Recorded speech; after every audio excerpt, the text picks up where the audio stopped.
Friends, स्वागत है आप लोगों का हमारे यूट्यूब चैनल कॉम्पिटिटिव क्लास में। दोस्तों, आज हम लोग पॉकेट जीके जो कि खान सर के द्वारा लिखी गई है, उसमें आज हम लोगों का क्लास नंबर 14 है। ठीक है, क्लास 14 सीरीज चल रहा है। इसके पहले टोटल 13 लेक्चर हो चुके हैं। ठीक है, जिसमें हम लोगों ने बायोलॉजी के विभिन्न पार्ट को देखा है। और ये हमारा अभी जो चल रहा है, ये बायोलॉजी की सीरीज चल रही है। इसके बाद जैसा मैंने वादा किया है, फिजिक्स, उसके बाद केमिस्ट्री, इन दोनों की भी सीरीज लाऊंगा। और पूरे साइंस कंप्लीट होने के बाद ही मैं कोई दूसरे सब्जेक्ट, जैसा आप लोग बोलिएगा, पॉलिटी, हिस्ट्री, ज्योग्राफी, जो भी सब्जेक्ट बोलिएगा, उस सब्जेक्ट के जो मेन टॉपिक है उसके बारे में हम लोग चर्चा करेंगे। तो आज का क्लास हमारा क्लास नंबर 14 है, जिसमें आज हम लोग रेस्पिरेटरी सिस्टम अर्थात श्वसन तंत्र के बारे में पढ़ेंगे। इसके पहले जो क्लास 13 था, उस क्लास 13 में हम लोगों ने देखा था ब्लड ग्रुप के बारे में। ब्लड ग्रुप के बारे में हम लोगों ने देखा था कि कौन कौन सा ब्लड ग्रुप हमारे शरीर में, हमारे ब्लड में मौजूद होता है तथा उसका क्या क्या फंक्शन होता है। तो चलिए हम लोग अपने क्लास को अब बिना डिले किए स्टार्ट करते हैं, पहले प्रीवियस क्लास के कुछ क्वेश्चनों के साथ। तो स्टार्ट करते हैं। तो बताया जाए कि ब्लड ग्रुप की खोज किसने की थी। तो ब्लड ग्रुप की खोज किसने की थी? ब्लड ग्रुप की खोज लैंड स्टीनर ने की थी 1900 ईस्वी में। कार्ल लैंड स्टीनर, किसने? तो कार्ल लैंड स्टीनर ने ब्लड ग्रुप की खोज की थी। और इन्होंने कौन कौन से ब्लड ग्रुप की खोज की थी? तो इन्होंने की थी ए, बी और ओ ग्रुप की। इस 3 ग्रुप की खोज इन्होंने की थी। और ग्रुप ए बी की खोज किसने की थी? तो वो की थी डिकॉस्टले और स्टर्ली ने। डिकॉस्टले किसने की थी? तो ये की थी डिकॉस्टले और स्टर्ली। स्टर्ली ने ब्लड ग्रुप ओ की खोज की थी। ठीक है, इसके बाद बताइए कि कौन कौन सा ब्लड ग्रुप पाया जाता है हमारे शरीर में। तो हमारे शरीर में 4 प्रकार के ब्लड ग्रुप पाए जाते हैं, ए बी और ओ ब्लड ग्रुप, जिसमें सबसे यूनिवर्सल डोनर अर्थात सार्वत्रिक रक्तदाता जो कि सभी को दे सकता है ब्लड, वो कौन सा ब्लड ग्रुप होता है? तो वो होता है ओ ब्लड ग्रुप। सब यूनिवर्सल एक्सेप्टर अर्थात जो सभी से ब्लड को ले सकता है, हर प्रकार के ब्लड ग्रुप वाले से ब्लड को ले सकता है, वो कौन सा होता है? तो वो होता है ए बी। ठीक है, इसके बाद हम लोगों ने RH फैक्टर की बात की थी। RH फैक्टर की खोज किसने की थी? तो ये लैंड स्टीनर और वीनर ने की थी। तथा मकाका रिसस बंदर, कौन? मकाका रिसस बंदर से ये RH फैक्टर की खोज की गई थी। RH फैक्टर 2 प्रकार का होता है, एक होता है पॉजिटिव और एक होता है नेगेटिव। मैंने बताया लास्ट क्लास में कि जो RH फैक्टर पॉजिटिव वाला होता है, वो सिर्फ RH फैक्टर पॉजिटिव वाले को ही ब्लड दे सकता है। लेकिन अगर लेने की बात आए तो वो पॉजिटिव और निगेटिव दोनों से ब्लड को ले सकता है। और RH निगेटिव वाला जो ग्रुप होता है, वो RH पॉजिटिव और निगेटिव दोनों से ब्लड को ले सकता है। और अगर देने की बात आएगी तो सिर्फ और सिर्फ पॉजिटिव वाले को देगा।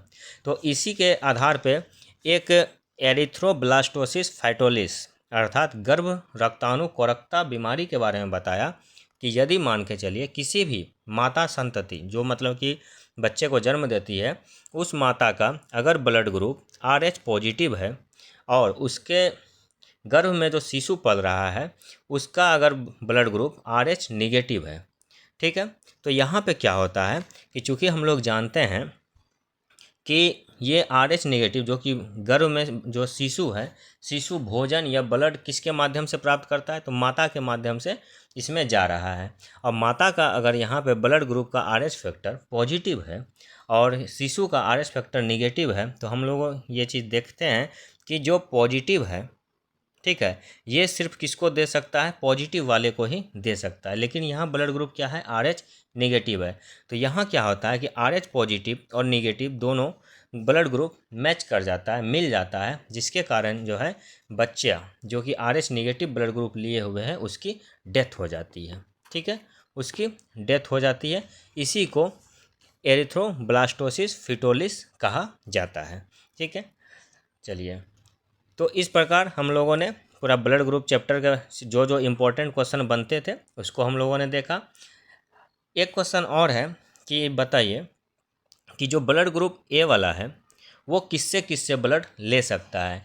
तो वो सिर्फ और सिर्फ किससे लेगा, ए वाले से लेगा और ओ वाले से लेगा। इसी तरह से बी वाला किससे ले सकता है, तो केवल बी वाले और ओ वाले से लेगा। ए बी सभी से लेगा और ओ सिर्फ और सिर्फ ओ से लेगा। फिर अगर देने की बात की जाए तो ब्लड ग्रुप ए वाला जो है वो किसको किसको देगा, तो वो सिर्फ देगा ए और ए बी ब्लड ग्रुप वाले को। बी ब्लड ग्रुप वाला किसको देगा, बी और ए बी ब्लड ग्रुप वाले को। ए बी ब्लड ग्रुप किसको देगा, तो सिर्फ और सिर्फ ए बी ब्लड ग्रुप वाले को देगा। वहीं अगर ओ ब्लड ग्रुप वाला रहे तो वो सभी को देगा, क्योंकि ये यूनिवर्सल डोनर कहलाता है, ये सभी को देगा।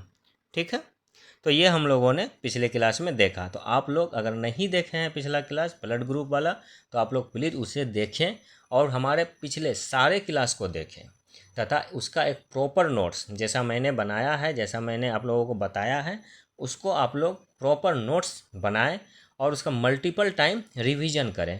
क्योंकि दोस्तों रिवीजन जो है वो किसी भी कंपटीशन एग्ज़ाम को क्रैक करने की सबसे बड़ी मास्टर की है। अगर आप लोग रिवीजन नहीं करिएगा तो वो फिर कुछ दिनों के बाद भूलते चले जाइएगा।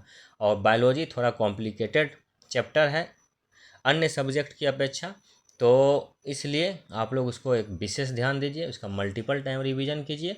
तो चलिए अब हम लोग अपना आज का क्लास स्टार्ट करते हैं, रेस्पिरेटरी सिस्टम। ठीक है, ये रेस्पिरेटरी सिस्टम श्वसन तंत्र।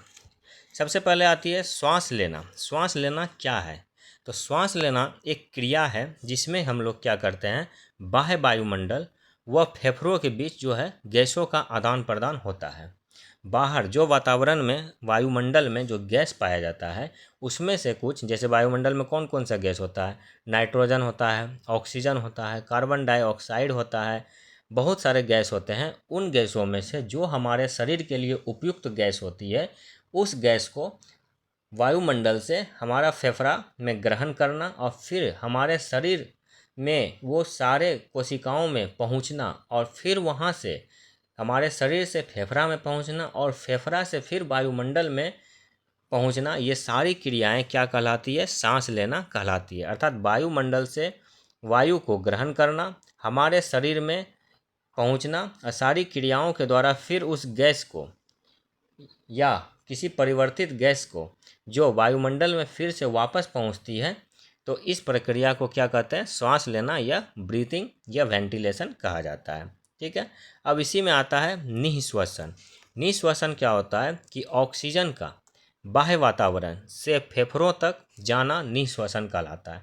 अर्थात वायुमंडल से, एटमॉस्फेयर से जो हम लोग गैस अपने शरीर में नसिका द्वारा ग्रहण करते हैं और जो फेफड़ों तक पहुंचता है, इस फेफड़ों तक जो पहुंचता है गैस, इसे क्या कहते हैं, निःश्वसन अर्थात सांस लेना कहलाता है। निःश्वसन का मतलब इंस्पायरेशन अर्थात सांस लेना, इन करना, इनहेल करना, वायुमंडल से सांस को लेना, वायुमंडल से गैस को फेफड़ों तक पहुंचाना निःश्वसन कहलाता है। जस्ट उसके ऑपोजिट उच्च श्वसन। उच्च श्वसन क्या होता है कि हमारे शरीर से गैस वायुमंडल में वापस जाना। तो हमारे शरीर में कुछ क्रियाओं के द्वारा कार्बन डाइऑक्साइड गैस जो है वो फिर से पुनः फेफड़ों के द्वारा नसिका मार्ग के द्वारा जो है वो पुनः वायुमंडल में जाती है। इसे क्या कहते हैं, उच्च श्वसन। अर्थात सांस लेने की क्रिया निःश्वसन कहलाती है और सांस छोड़ने की क्रिया उच्च श्वसन या एक्सपायरेशन कहलाती है।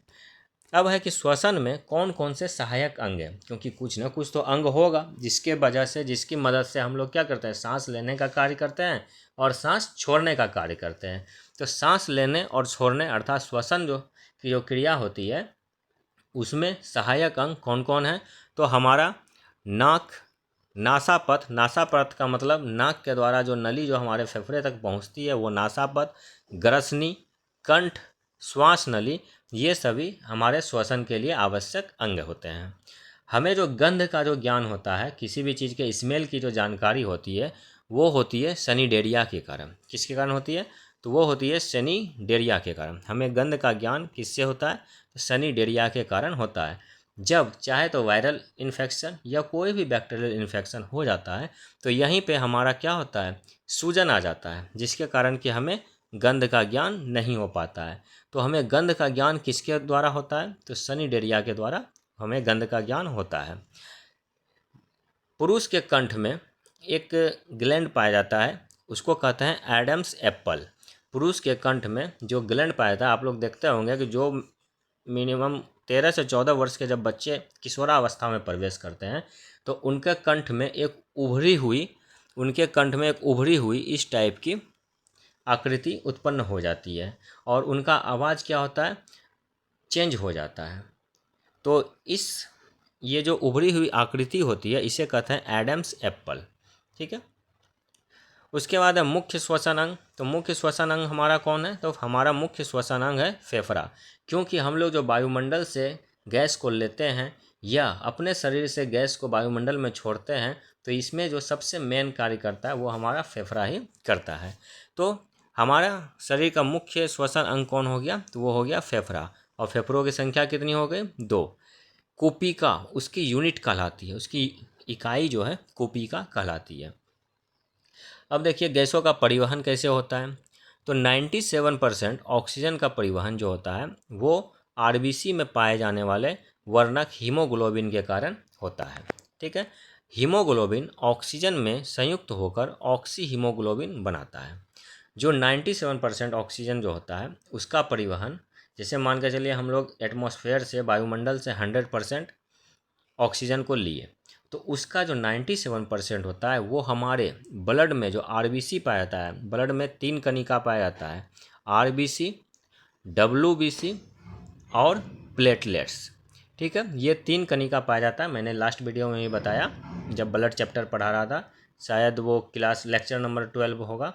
ठीक है, तो उसमें मैंने बताया कि ब्लड 3 कणिका होता है, आरबीसी, डब्ल्यूबीसी, तो प्लेटलेट्स। तो इसी आरबीसी, यही जो आरबीसी है, तो आरबीसी में क्या पाया जाता है, एक वर्णक पाया जाता है हीमोग्लोबिन, और इसी के कारण हमारे ब्लड का रंग क्या होता है, लाल होता है। ठीक है, तो ये हीमोग्लोबिन के द्वारा ही जो है 97% का परिवहन होता है।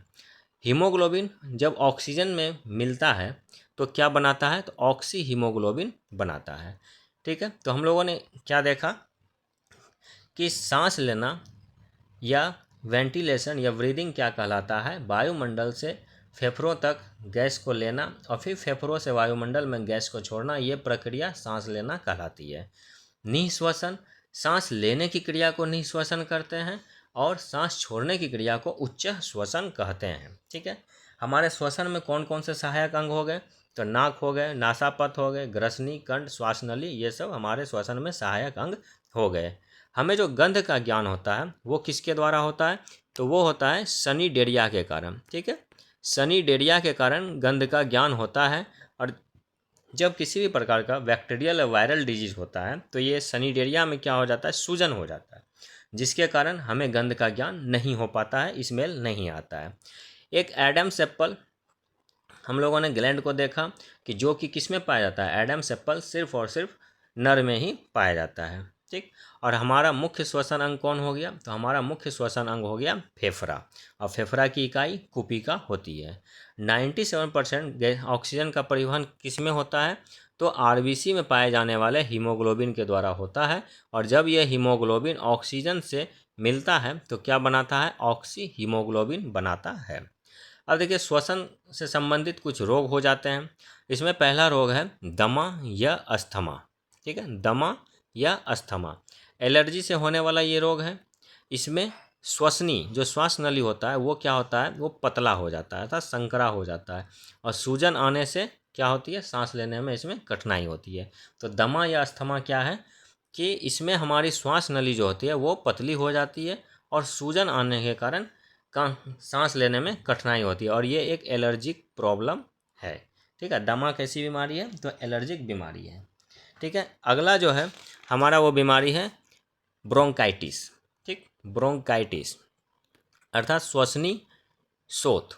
ब्रोंकाइटिस में क्या होता है कि इसमें भी जो श्वसनी होता है, जो श्वास नली होता है, उसमें सूजन आ जाती है, जिसके कारण लगातार खांसी होते रहती है, और इसका सबसे मुख्य कारण क्या है, धूम्रपान करना। अगला है सिलिकोसिस या एस्बेस्टोसिस। क्या है? सिलिकोसिस या एस्बेस्टोसिस। ये किसके कारण होता है? तो एयर पॉल्यूशन अर्थात वायु प्रदूषण के कारण होता है।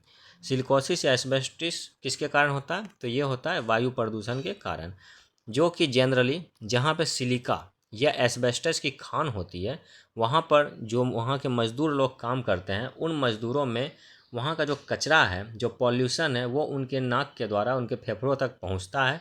ठीक है, और फेफड़ों के ऊपरी भाग में क्या हो जाता है? सूजन हो जाता है, जिसके कारण सिलिकोसिस या एस्बेस्टोसिस नामक बीमारी हो जाती है।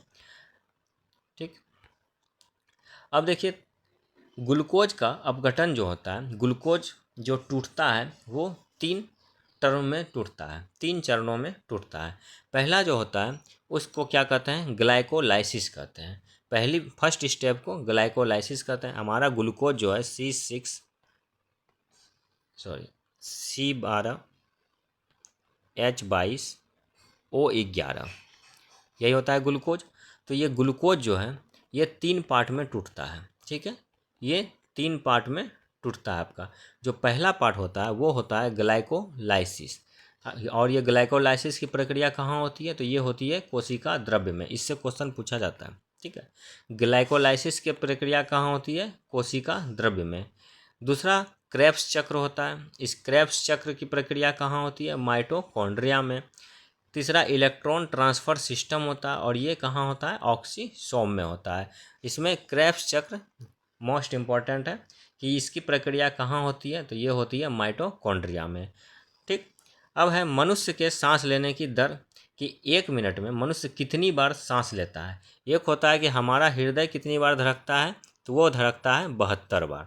ठीक है, हमारा हृदय कितनी बार धड़कता है? तो ये धड़कता है 72 बार। और जन्म के समय अगर बच्चे में कहा जाए तो वो कितनी बार धड़कता है? तो वो 120 बार प्रति मिनट धड़कता है। अब भ्रूणीय अवस्था में 140 से 155 बार, 140 से 155 बार धड़कता है। और बूढ़ों में कितनी बार? तो 60 बार बूढ़ों में धड़कता है। ठीक है, तो ये हो गया हमारा हार्ट बीट अर्थात हृदय धड़कता है इतनी बार। लेकिन यहाँ है सांस लेने की दर कि 1 मिनट में व्यक्ति कितनी बार सांस लेता है। तो ये जो सांस लेने की दर है ये कितनी है? 12 से 15 बार, 12 से 15 बार प्रति मिनट सांस लेने की दर है। और इसे किससे मापा जाता है? तो ये मापा जाता है स्पीरोमीटर के द्वारा। किससे मापा जाता है? तो स्पीरोमीटर। स्पीरोमीटर से क्या मापा जाता है? तो श्वास लेने की दर को मापा जाता है स्पीरोमीटर से। और श्वास लेने की दर कितनी है? तो 12 से 15 बार प्रति मिनट है। वहीं अगर नवजात शिशु में कही जाए तो नवजात शिशु में 1 मिनट में 44 बार वो लोग सांस लेते हैं। तो 1 मिनट में 44 बार। ठीक है, तो 44 बार प्रति मिनट श्वसन दर किसकी होती है? तो नवजात शिशुओं की होती है। कभी कभी देखते होंगे कि जब बहुत ज़्यादा काम हो जाता है, बहुत ज़्यादा काम हम लोग करते हैं, तो हमारे पैर हाथों में ऐंठन होने लगती है, पैर हाथ में मसल्स में जो है दर्द होने लगता है। तो वो दर्द किसके कारण होता है? तो जब हमारा ज़्यादा काम हो जाता है तो मांसपेशियाँ जो होती है, एक्चुअली काम करने के समय हम लोग क्या करते हैं? ज़्यादा मात्रा में ऑक्सीजन लेते हैं।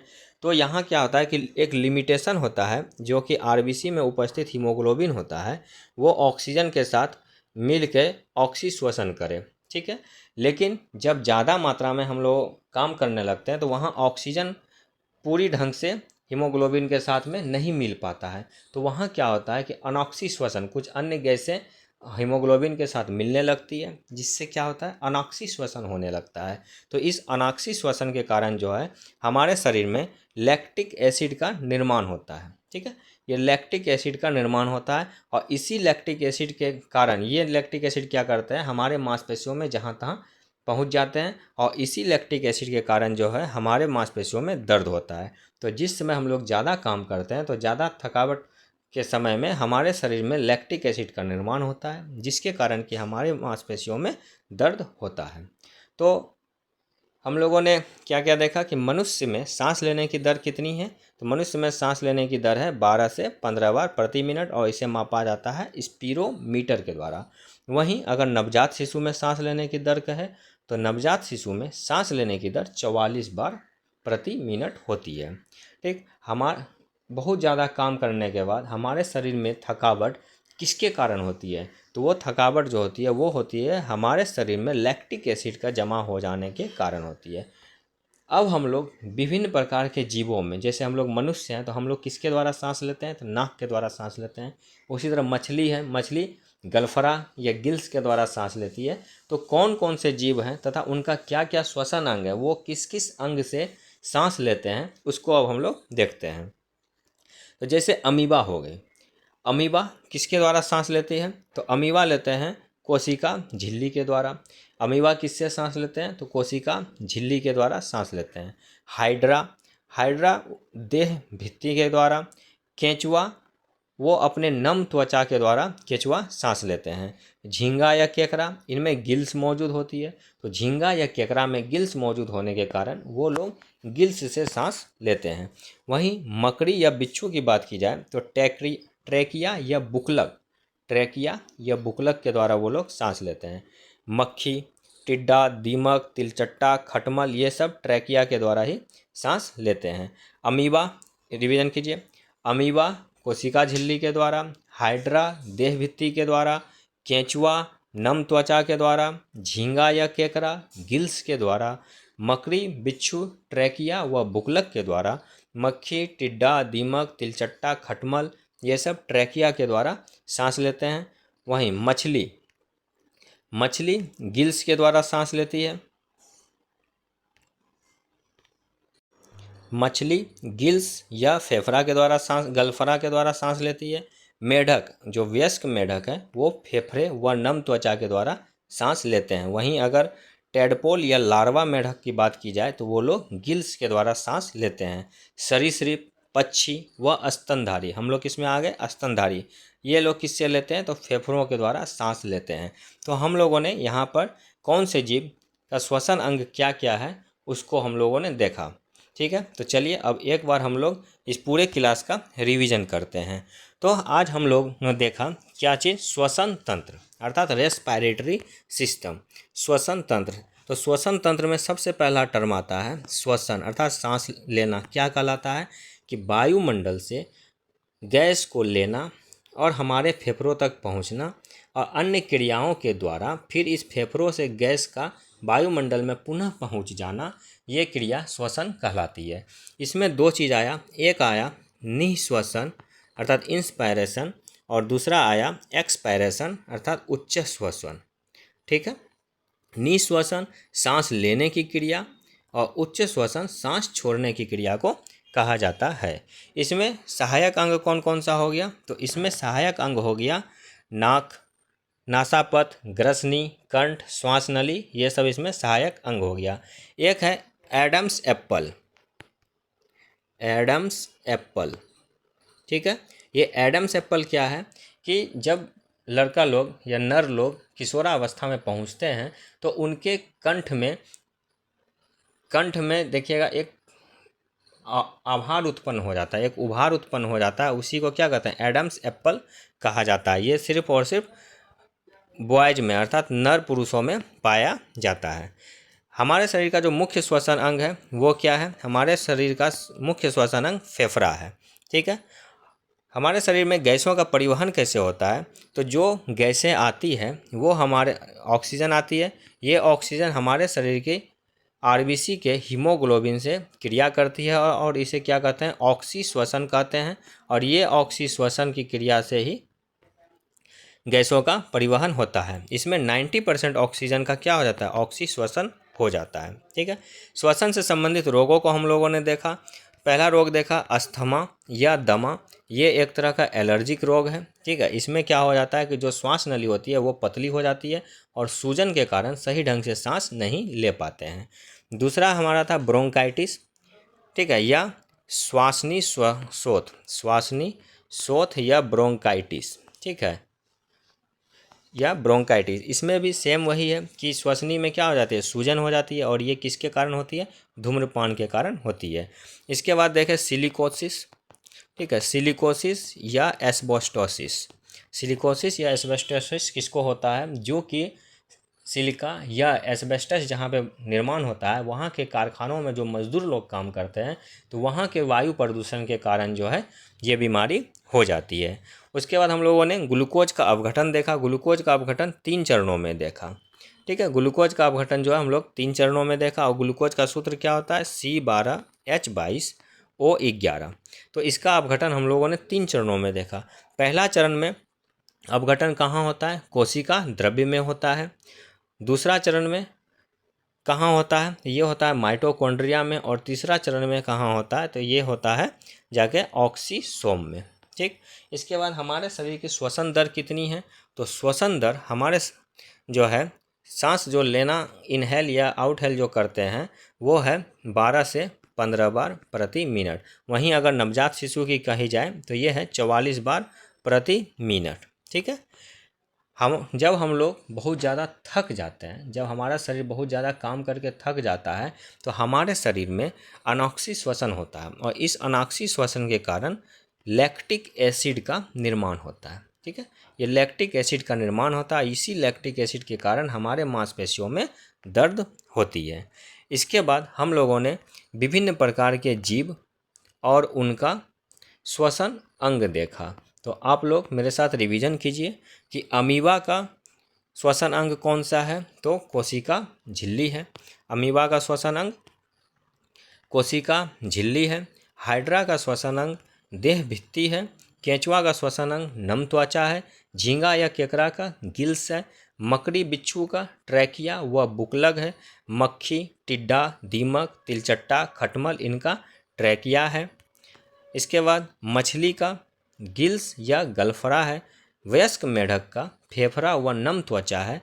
टेडपॉल लार्वा मेढक का गिल्स है। और सरीसृप, पक्षी व स्तनधारी जिसमें हम लोग आते हैं उनका क्या है? फेफड़ा है। तो दोस्तों ये हमारा आज का चैप्टर श्वसन तंत्र जो कि लेक्चर नंबर 14 था। ठीक है, लेक्चर नंबर 14 था, ये आज हमारा कंप्लीट हो गया। ठीक है, इसी प्रकार से जो जो सीरीज होगी अब इसके बाद जो है उत्सर्जन तंत्र को हम लोग देखेंगे। ठीक है, इसके बाद जो अगला क्लास वो होगी हमारी लेक्चर 15, वो होगी उत्सर्जन तंत्र के बारे में। तो आप लोग प्लीज़ उसे भी ज़रूर देखें।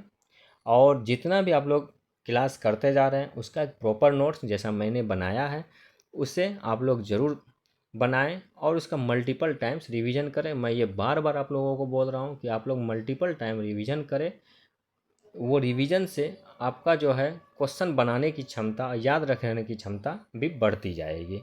तो ठीक है, तो आप लोग मेहनत करिए, अच्छे से रहिए, अच्छे से पढ़ाई कीजिए और एग्ज़ाम को क्रैक कीजिए। तब तक के लिए धन्यवाद। और अगर आप लोग को अच्छा लग रहा है ये क्लास तो आप लोग प्लीज़ लाइक करें, सब्सक्राइब कीजिए, अपने दोस्तों को शेयर कीजिए ताकि मुझे एक मोटिवेशन मिले जिससे कि मैं आप लोगों के लिए और अलग अलग सब्जेक्ट के तथा जो जो इम्पोर्टेंट क्वेश्चन होगा उसकी सीरीज को भी बनाऊंगा। और एक इम्पोर्टेंट सूचना दोस्तों कि कोशिका चैप्टर जो मैंने पढ़ाया, ये कोशिका चैप्टर से बनने वाले लगभग 100 MCQ का वीडियो भी मैं लेके आऊँगा 1 से 2 दिनों में। ठीक है, तो आप लोग उसे भी ज़रूर देखें और आप लोग से कितना क्वेश्चन बन पाता है आप लोग वो भी टेस्ट करें और मुझे कमेंट में बताइएगा कि कितना क्वेश्चन आप लोगों ने बनाया है। तो ठीक है, मिलते हैं आगे के लेक्चर में, तब तक के लिए धन्यवाद। जय हिंद, जय भारत।